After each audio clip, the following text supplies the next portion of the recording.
बृहस्पति के रोज जो नर नारी व्रत करे उनको चाहिए कि वह दिन में एक समय भोजन करे, क्योंकि बृहस्पति भगवान का इस दिन पूजन होता है। भोजन भींगे चने की दाल आदि का करें, नमक नहीं खावे, पीले कपड़े पहने और पीले फूलों का प्रयोग करें, पीले चंदन से पूजन करें। पूजन के बाद प्रेम पूर्वक गुरु महाराज की कथा सुननी चाहिए। इस व्रत को करने से मन की इच्छा पूरी होती है और बृहस्पति महाराज प्रसन्न होते हैं। धन पुत्र विद्या इच्छित फलों की प्राप्ति होती है, इसलिए वह सर्वश्रेष्ठ और अति फलदायक है। ये व्रत स्त्री और पुरुषों के लिए है। इस व्रत में केले का पूजन करना चाहिए। कथन और पूजन के समय मन कर्म और वचन से शुद्ध हो। जो इच्छा हो बृहस्पति देव से मांगनी चाहिए। उसकी इच्छाओं की बृहस्पति देव अवश्य पूर्ण करते हैं, ऐसा मन में विश्वास रखना चाहिए। बृहस्पति देव की कथा। एक समय की बात है, भारतवर्ष में एक राजा राज्य करता था। वह बड़ा प्रतापी और दानी था। वह नित्य देवालय में दर्शन करने जाता, ब्राह्मण एवं गुरु की सेवा क्या करता था। उसके कोई दरवाजे से कोई भी निराश होकर नहीं लौटता तथा गुरुवार का व्रत एवं पूजन करता, परंतु ये बात उसकी रानी को अच्छी नहीं लगती थी। ये व्रत वह ना तो व्रत करती ना किसी को दान देती। राजा को भी ऐसा करने से मना क्या करती थी। एक समय की बात है, राजा तो शिकार खेलने वन में गए हुए थे। घर पर रानी की दासी थी। उसी समय बृहस्पति देव साधु का रूप धारण करके दरवाजे पर आए और भिक्षा मांगने लगे। भिक्षा मांगी तो रानी कहने लगी, हे साधु महाराज, मैं इस दान पुण्य से तंग आ गई हूँ। मुझे तो घर का कार्य ही समाप्त नहीं होता है, इसके लिए तो मेरे पतिदेव ही बहुत है। अब इस प्रकार की कृपा करें कि सब धन नष्ट हो जावे तथा मैं आराम से रह सकूं। साधु बोले, हे देवी, तुम बड़ी विचित्र हो। धन से कोई दुखी नहीं होता, इसको सभी चाहते हैं। पापी पुत्र और धन की इच्छा करते हैं। अगर आपके पास अधिक धन हो तो भूखों मनुष्यों को भोजन कराओ, प्याव लगाओ, ब्राह्मणों को दान दो, धर्मशाला बनाओ, कुआं, तालाब, बाग, बगीचा आदि का निर्माण कराओ, निर्धन मनुष्यों की कुंवारी कन्याओं का विवाह कराओ। ऐसे नेक कार्य करने से तुम्हारा यश लोक परलोक में फैलेगा। मगर रानी इन बातों से खुश नहीं हुई। वह बोली, साधु महाराज, मैं ऐसा धन की आवश्यकता नहीं जिसको और मनुष्य को दान दे दूं। साधु ने कहा, हे देवी, तुम्हारी जैसी इच्छा, मैं तुम्हें बताता हूँ, तुम वैसा ही करना। गुरुवार के दिन घर को लीपना, अपने बालों को धोना, केसों को धोते हुए स्नान करना, राजा से बाल बनवाना, भोजन में मांस मदिरा खाना, कपड़े धोबियां डालना। इस प्रकार 7 बृहस्पतिवार करने से तुम्हारा समस्त धन नष्ट हो जाएगा। ऐसे कहकर वह साधु महाराज वहाँ से अंतर ध्यान हो गई। रानी ने साधु के कहे अनुसार वैसा ही किया। 3 बृहस्पतिवार बीते ही थे कि उनका समस्त धन नष्ट हो गया। भोजन के लिए भी दोनों तरसने लगे, संसारी भोगों से दुखी रहने लगे। तब राजा ने कहा, रानी, तुम यहीं पर हो, मैं दूसरे देश को जाऊं, क्योंकि यहाँ पर मुझे सभी जानते हैं, इसलिए कोई कार्य भी नहीं कर सकता। ऐसे कहकर राजा प्रदेश चला गया। वह जंगल जाता और लकड़ी काट कर लाता और शहर में बेचता। इस तरह अपना जीवन व्यतीत करने लगा। इधर हजा की जाते ही रानी व दासी दुखी रहने लगे। किसी दिन भोजन मिलता, किसी दिन जग पीकर रह जाती। एक समय रानी और दासी को 7 दिन तक भोजन नहीं मिला तो रानी ने अपनी दासी से कहा कि हे दासी, ये पास ही नगर में मेरी बहन रहती है, वह बड़ी धनवान है, तू उसके पास जा और वहाँ से 5 से भेजक मांग कर ला, जिससे कुछ समय के लिए गुजर हो जाए। इस प्रकार रानी की आज्ञा मानकर दासी उसकी बहन के पास गई। रानी की बहन उस समय पूजन कर रही थी, क्योंकि उस रोज बृहस्पतिवार था। दासी ने रानी की बहन को देखा, उसे बोली कि हे रानी, मुझे तुम्हारी बहनें मिल जाए, मेरे लिए 5 से भेजक दे दो। इस प्रकार रानी ने ये बात अनेक बार कही, परंतु रानी ने कुछ उत्तर नहीं दिया, क्योंकि वह उस समय बृहस्पतिवार की कथा सुन रही थी। इस प्रकार जब आगे किसी प्रकार का उत्तर नहीं मिला तो वह बहुत दुखी हुई और क्रोध भी आया और लौटकर रानी के पास आकर बोली, हे रानी, तुम्हारी बहन तो बहुत ही अभिमानी है, वह छोटे मनुष्य से बात नहीं करती है। उसने कहा तो उसने तो मेरी बात तक नहीं सुनी। रानी बोली, हे दासी, इसमें उसका कोई दोष नहीं है। जब बुरे दिन आते हैं तो कोई साथ नहीं देता। अच्छे बुरे का पता तो आपत्ति काल में ही लगता है। जो ईश्वर की इच्छा होगी वही होगी। ये हमारे भाग्य का दोष है। उधर रानी ने सोचा कि बहन की दासी आई थी, परंतु मैं इसे मिलने नहीं गई, बोली नहीं, उसे बहुत दुखी हुई होगी। ये सोच कथा सुन विष्णु भगवान का पूजन समाप्त कर रानी के घर चलती और जाकर अपनी बहन से बोली, हे बहन, मैं बृहस्पतिवार का व्रत कर रही थी, तुम्हारी दासी गई थी, परंतु जब तक कथा होती है तब तक ना उठते हैं ना बोलते हैं, इसलिए मैं ना बोली। कहो दासी क्यों आई थी? रानी बोली, बहन, हमारे अनाज ही नहीं था। वैसे तो तुमसे कोई बात छिपी नहीं है, इस कारण मैंने दासी को तुम्हारे पास 5 से भेजे लेने के लिए भेजा था। बहन बोली, रानी देखो बृहस्पति भगवान सबकी मनोकामना पूर्ण करते हैं, देखो शायद तुम्हारे घर में भी नाच रखा हो। इस प्रकार के वचन रानी ने सुने तो घर के अंदर गई, वहाँ उसे घड़ा बेजर का मिला। तब तो रानी व दासी बहुत खुशी हुई। दासी कहने लगी, हे रानी, जब हमें भोजन नहीं मिलता तब भी तो हम भूखे रहते हैं, अगर इनसे व्रत की विधि और कथा पूछ ली जाए तो हम व्रत क्या करेंगे। तब रानी ने अपनी बहन से पूछा, बहन बृहस्पति की व्रत की कथा कैसे तथा यह व्रत कैसे करना चाहिए। रानी की बहन ने कहा, बृहस्पतिवार के व्रत में चना दाल मुनक्का से विष्णु भगवान के केले की जड़ की पूजन कर दीपक जलावे, पीला भोजन करें तथा कहानी कहें। इस प्रकार करने से गुरु भगवान प्रसन्न होते हैं, अन्न पुत्र धन देते हैं, मनोकामना पूर्ण करते हैं। इस प्रकार रानी की दासी ने निश्चय किया कि बृहस्पति देवता का पूजन करेंगे। 7 रोज बाद जब बृहस्पतिवार का दिन आया तो उन्होंने व्रत किया। गुड़साल में जाकर चना गुड़ बिन लाई तथा चने की दाल से केले की जड़ तथा विष्णु भगवान का पूजन किया। अब भोजन पीला कहाँ से आवे, बेचारी बड़ी दुखी थी, परंतु उन्होंने व्रत किया था, इस कारण गुरु भगवान प्रसन्न थे। 2 थालों में सुंदर पीला भोजन लेकर आए और दासी को देकर बोले, हे दासी, ये तुम्हारी और रानी के लिए भोजन है। दासी भोजन पाकर बड़ी प्रसन्न हुई। रानी से बोली, चलो रानी जी भोजन कर लो। रानी की इस विषय में कुछ पता नहीं था, इसलिए वो दासी से बोली, तू व्यर्थ ही हमारी हंसी क्यों उड़ाती है। दासी बोली कि एक महात्मा हम दोनों को 2 थालों में भोजन दे गए थे, इसलिए हम और तुम भोजन कर सकते हैं। इस प्रकार रानी और बादी ने गुरुवार भगवान को नमस्कार कर भोजन प्रारंभ किया तथा प्रत्येक बृहस्पतिवार को व्रत कर गुरु भगवान का व्रत किया। विष्णु पूजन करने लगी तब बृहस्पतिवार की कृपा से रानी व दासी के पास धन हो गया। रानी फिर से उसी प्रकार का आलस्य करने लगी। दासी बोली, देखो रानी, पहले भी तुमने इसी प्रकार आलस्य करती थी, तुम्हें धन रखने में कष्ट था, इस कारण सभी धन नष्ट हो गए। अब गुरु भगवान की कृपा से मिला है तो तुम फिर आलस्य करती हो। बड़ी मुसीबतों के बाद हमने ये धन पाया है, इसलिए हमें दान पुण्य करना चाहिए तथा भूखे मनुष्यों को भोजन कराओ, प्याऊ लगवाओ, ब्राह्मणों को दान दो, कुआं तालाब आदि का निर्माण करवाओ, मंदिर पाठशाला बनवाकर दान दो, कुंवारी कन्याओं का विवाह कराओ, धन को शुभ कार्यों में खर्च करो, जिससे तुम्हारा कुल यश बढ़ेगा, स्वर्ग को प्राप्त हो और पितर भी प्रसन्न होंगे। तब रानी ने इस प्रकार के कर्म करने प्रारंभ किए, तब उसका काफी यश रहने लगा। एक दिन रानी और दासी विचार करने लगे, न जाने राजा किस प्रकार होंगे, उनकी कोई खबर नहीं। गुरु भगवान से उन्होंने प्रार्थना की। इससे पूर्व जब राजा प्रदेश चला गया था तो प्रदेश में दुखी रहने लगा था। प्रतिदिन जंगल में लकड़ी बीनकर लाता, उन्हें शहर में बेचकर अपनी दुखी जीवन की बड़ी कठिनता से व्यतीत करता। एक दिन राजा दुखी होकर अपनी पुरानी बातों को याद करके रोने लगा तथा जंगल में बृहस्पति देव एक साधु का रूप धारण करके आए और राजा के पास आके बोले, हे लकड़हारे, तुम इस सुनसान जंगल में किसकी चिंता में बैठे हो, मुझको बतलाओ। ये सुनकर राजा के नेत्रों में जल भर आए और साधु की वंदना कर बोला, प्रभु आप सब कुछ जानते हो। साधु ने अपनी संपूर्ण कहानी बतला दी। महात्मा दयालु थे, उससे बोले, हे राजा, तुम्हारी स्त्री ने बृहस्पति देव का अपमान किया है, जिस कारण तुम्हारी ये दशा हुई। अब तुम किसी भी प्रकार की चिंता मत करो, भगवान तुम्हें पहले से अधिक धनवान करेगा। तुम्हारी स्त्री ने गुरुवार का व्रत आरंभ कर दिया है, तुम मेरा कहा मानकर बृहस्पतिवार का व्रत करके चने की दाल गुड़ जल लोटे में धान डालकर केले के पूजन करो और कथा कहो और सुनो, भगवान तुम्हारी सभी मनोकामना को पूर्ण करेगा। साधु को प्रश्न देकर राजा बोला, हे प्रभु, मुझे लकड़ी बेचकर इतना पैसा नहीं मिलता जिससे भोजन के उपरांत कुछ बचा सकूं। मैं अपनी स्त्री को व्याकुल देखा था, मेरे पास कुछ भी नहीं जिससे उसकी खबर मंगा सकूं। फिर मैं कौन सी कहानी को, मुझे ये भी नहीं मालूम। साधु ने कहा, तुम किसी बात की चिंता मत करो, बृहस्पतिवार के दिन तुम रोजाना की तरह लकड़ियाँ लेके जाना और शहर में बेचना, तुम्हें दुगना धन मिलेगा जिससे तुम भली भांति भोजन कर पाओगे।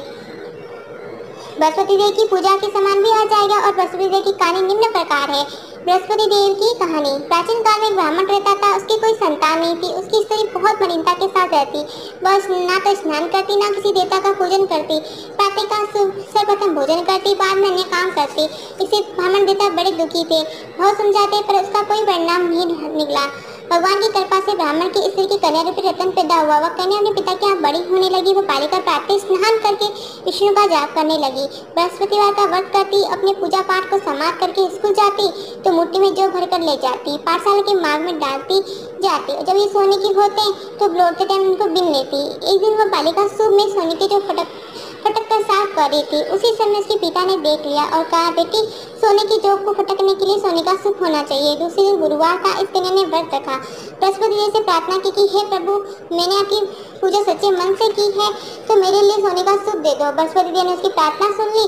रोजाना की तरह वह कन्या जो फैलाती जाने लगी। जब लौटकर जो बिन कर रही थी तो सोने का सुख मिला, उसे घर ले आई, उसे जो साफ करने लगी, परंतु उसका माँ का वही ढंग रहा। एक दिन की बात है, वह कन्या सोने के सुर में जो साफ कर रही थी। उसी समय शहर का राजपुत्र वहाँ होकर निकला। वो उस कन्या के रूप और कार्य को देखकर मोहित हो गया तथा अपने घर आके भोजन जल त्याग कर उदास होकर लेट गया। तब राजा अपने मंत्री के साथ राजकुमार के पास गए और बोले, हे बेटा, तुम्हें किस बात का कष्ट है? किसने तेरा अपमान किया? अच्छा, और कोई कारण हो तो बताओ, जिससे मैं तुम्हें प्रसन्नता होगी, मैं वही कार्य करूँगा। राजकुमार ने अपने पिताजी से कहा कि आपकी कृपा से मुझे किसी बात का दुख नहीं है। किसी ने मेरा अपमान नहीं किया, परंतु मैं उस लड़की के साथ विवाह करना चाहता हूँ जो सोने की सुर में जो साफ कर रही थी। ये सुन राजा आश्चर्य में पड़ा और बोला, है बेटा, इस तरह की कन्या का पता तुम ही बताओ, हम उसके साथ अवश्य तेरा विवाह कर देंगे। राजकुमार लड़की के घर का पतला बताया। तब मंत्री उस लड़की के घर गए और ब्राह्मण देवता को सभी हाल बताया। ब्राह्मण देवता ने राजकुमार के साथ कन्या का विवाह करने को तैयार हो गए और विधि विधान के अनुसार ब्राह्मण की कन्या का विवाह राजकुमार के साथ हो गया। कन्या के घर जाते ही पहले की भांति उस ब्राह्मण के घर गरीबी का निवास हो गया। भोजन के लिए भी बुरा हाल हो गया। पिता अपनी पुत्री के एक दिन दुखी होकर ब्राह्मण देवता अपनी पुत्री के पास गए। बेटी ने अपनी पिता की दुखी अवस्था को देखकर अपनी माँ का हाल पूछा। तो ब्राह्मण ने सभी हाल कहा। कन्या ने बहुत सा धन देकर अपने पिता को विदा कर दिया। इस तरह उस ब्राह्मण का कुछ समय सुखपूर्वक व्यतीत हुआ। कुछ दिन बाद फिर वही हाल हो गया। ब्राह्मण अपनी कन्या के यहाँ गया तो लड़की बोली, पिताजी, आप माताजी को यहाँ लिवा लाओ, मैं एक विधि बता दूंगी जिससे गरीबी दूर हो जाएगी। तो वह ब्राह्मण देवता अपनी पत्नी के साथ पहुंचा। पुत्री ने अपनी माँ को समझाने लगी, हे माता, तुम प्रातःकाल उठकर प्रथम स्नाति करके विष्णु भगवान का पूजन क्या करो, जिससे सब दरिद्रता दूर हो जाएगी। परंतु उसकी माँ ने एक बात न मानी और प्रातःकाल उठकर अपनी पुत्री के बच्चों की चोटी उठाकर खा लेती है। जब उसकी पुत्री पूजन का आदि कहती है तो मना कर देती कि मैंने भोजन कर लिया। एक दिन उसकी पुत्री को बहुत गुस्सा आया। उसने कोठरी का सारा सामान निकालकर उसने अपनी माँ को बंद कर दिया। प्रातःकाल उसे निकाला, स्नान करा के पाठ करवाया तो उसकी माँ की बुद्धि ठीक हो गई। फिर हर बृहस्पतिवार को व्रत करने लगी। इस व्रत के प्रभाव से उसकी माँ की बुद्धि ठीक हो गई। बृहस्पति जी के प्रभाव से सर्प को प्राप्त हुई तथा ब्राह्मण भी सुखपूर्वक इस लोगों का सुख भोगकर स्वर्ग को चले गए। इस तरह कहानी का साधु देवता वहाँ से लोप हो गए। धीरे धीरे समय व्यतीत होने लगा। फिर वही बृहस्पतिवार का दिन आया। राजा जंगल में लकड़ी काट कर शहर में बेचने गया। उसे उस दिन से और अधिक पैसे मिले। राजा ने गुड़ चना लाकर बृहस्पतिवार का व्रत किया। उस दिन उसके सभी कलेश दूर हो गए। परंतु जब दोबारा बृहस्पतिवार का दिन आया तो व्रत करना भूल गया। इस कारण बृहस्पति देव महाराज नाराज हो गए। नगर के राजा ने यह विशाल यज्ञ का आयोजन किया। शहर में यह घोषणा करा दी कि कोई भी मनुष्य अपने घर में भोजन ना बनावे, ना आग जलावे। समस्त जनता मेरे यहाँ भोजन करने आवे। इस आज्ञा को जो नहीं मानेगा, हमें उसको फांसी की सजा दी जाएगी। इस तरह की घोषणा संपूर्ण नगर में करवा दी गई। राजा की आज्ञा अनुसार शहर के सभी लोग भोजन करने चले गए, मगर वह लकड़हारा कुछ देरी से पहुंचा, इसलिए राजा उसको अपने साथ लिवा लाए। जब भोजन करके उसे विदा कर रहे थे तो रानी की नजर उस खुट्टी पर पड़ी जिस पर उसका हाथ लटक रहा था। अब वहाँ पे हार नहीं था। रानी ने समझा कि इसी मनुष्य ने मेरा हाथ चुराया है। उसी समय से जेल खाने में डलवा दिया गया। जब राजा जेल खाने में पड़ गया तो विचार करने लगा, ना जाने कौन से कर्म मेरे लिए से मेरा दुख प्राप्त हुआ, और उसी साधु को याद करने लगा। उसी समय बृहस्पति देव साधु के रूप में प्रकट हुए। उसकी दशा को देख के कहने लगे, अरे मूर्ख, तूने बृहस्पति देव की कथा नहीं कही, इसके कारण तेरे को ये दुख प्राप्त हुआ है। अब तू चिंता मत कर, बृहस्पतिवार के दिन जेल खाने के दरवाजे पर 4 पैसे पड़े मिलेंगे, तू बृहस्पति देव की पूजा करना। ऐसा ही हुआ और राजा ने कथा कही। उसी रात्रि को बृहस्पति देव उस नगर के राजा के सपने में आके कहा, हे राजा, जिस आदमी को तूने जेल खाने में बंद कर दिया वह निर्दोष है, वह राजा है, उसे छोड़ दे। रानी कहा, उसी खट्टी पर लटका, अगर तू ऐसा नहीं करेगा मैं तेरे समस्त राज्य को नष्ट कर दूंगा। राजा प्रातःकाल उठा और खुट्टी पर हाथ देकर लकड़हारे को बुलाया और माफी मांगी। राजा को योग्य सुंदर वस्त्र आभूषण दे विदा किया। फिर गुरुदेव की आज्ञा अनुसार राजा अपने नगर को चल दिया। राजा जब नगर के निकट पहुंचा तो उसे बड़ा सोच हुआ। नगर में पहले से अधिक बाग, तालाब, कुएं, बहुत सी धर्मशालाएं मंदिर बन गए थे। राजा ने पूछा, ये किसकी बाग और धर्मशाला है? तब नगर के सब लोग कहने लगे कि ये सब रानी और बादी की है। राजा को सोच हुआ और गुस्सा भी आया। जब रानी ने खबर सुनी कि राजा आ रहा है तो बादी से कहा कि हे दासी, राजा हमें कितनी बुरी हालत में छोड़ गए थे, कहीं हमारी ऐसी हालत देखकर संदेह कर लौट ना जाए। तो उन्हें अपने साथ लिया। बादी ने राजा को अपने महल में लिया आई। राजा ने क्रोध करके अपनी रानी से पूछा, तुम्हें ये धन कैसे प्राप्त हुआ है? तब रानी ने कहा, हमें ये धन बृहस्पति देव के व्रत के प्रभाव से मिला है।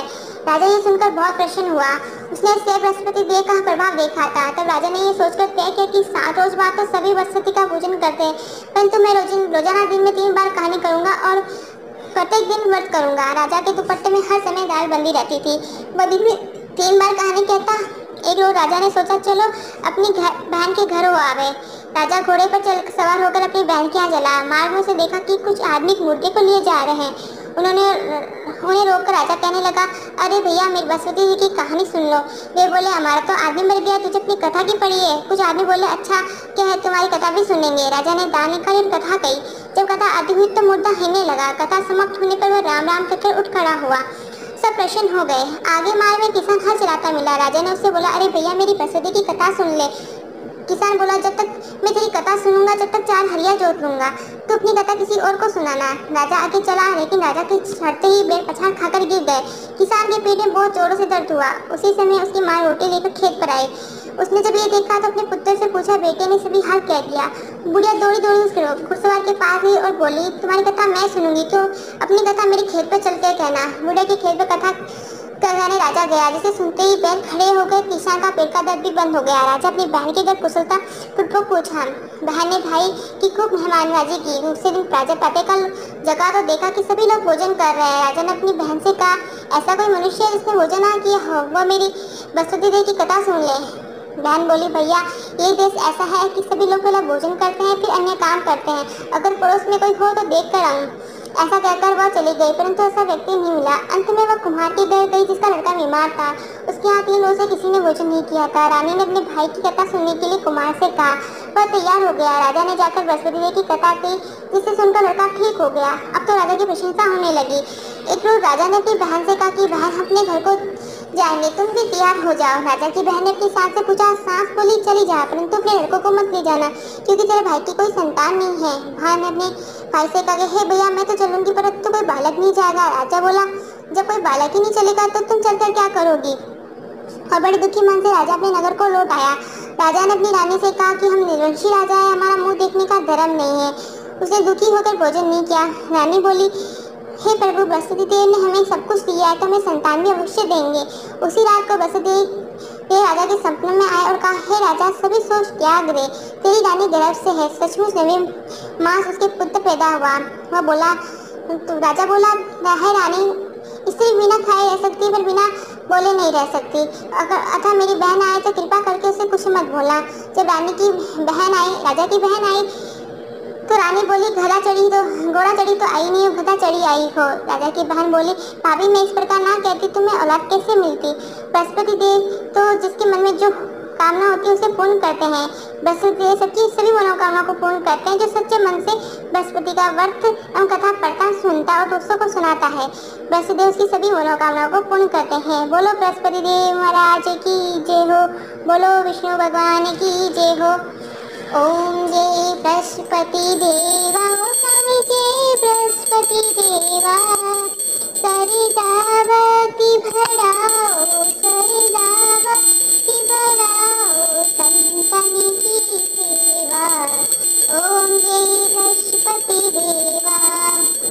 आर्य ब्रह्म परमेश्वर तुम सबके स्वामी, ओ स्वामी तुम सबके स्वामी। ज्ञान में जानो ध्यान जानो, ज्ञान में जानो ध्यान जानो, नित्य करे सेवा। ओम जय बृहस्पति देवा। तुम बिन बृहस्पति और ना दूजा, आस करूँ मैं किसकी, ओ स्वामी आस करूँ मैं किसकी। मैं अज्ञान अगोचर, मैं अज्ञान अगोचर, तुम फल की देवा।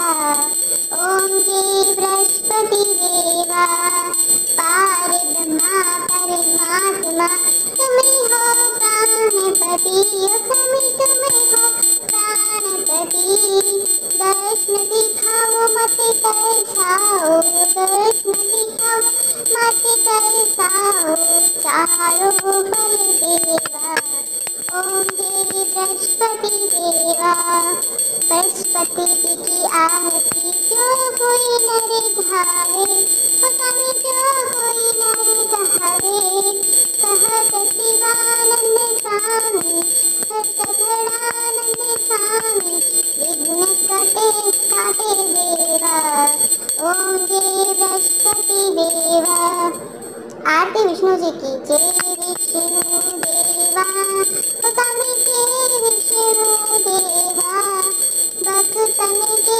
प्रतिपालक भक्तन के प्रतिपालक कर सुर मुनि कर सेवा ओम जय विष्णु देवा चार वेद गुण गावत ध्यान धरे ओ स्वामी ध्यान पुराण धरे ब्रह्मादिक शिव सारथ ब्रह्मादिक शिव सारथ स्तुति नित्य करे ओम जय विष्णु देवा लक्ष्मीपति कमलापति करुणाजन के स्वामी हो स्वामी करुणाजन के स्वामी शेष शयन तुम कर शेष शयन तुम कर तुम अंतर्यामी ओम जय विष्णु देवा माता पिता तुम जगके सुर मुनि करे सेवा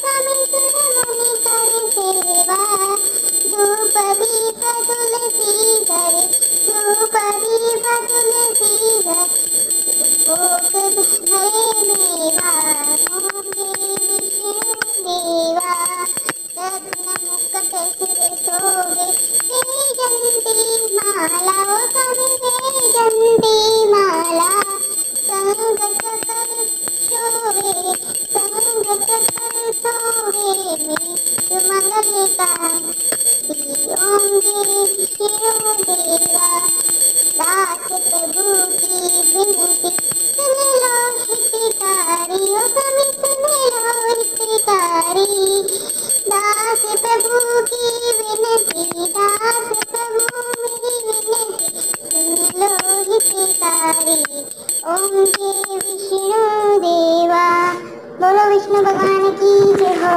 बोलो बृहस्पति देव महाराज की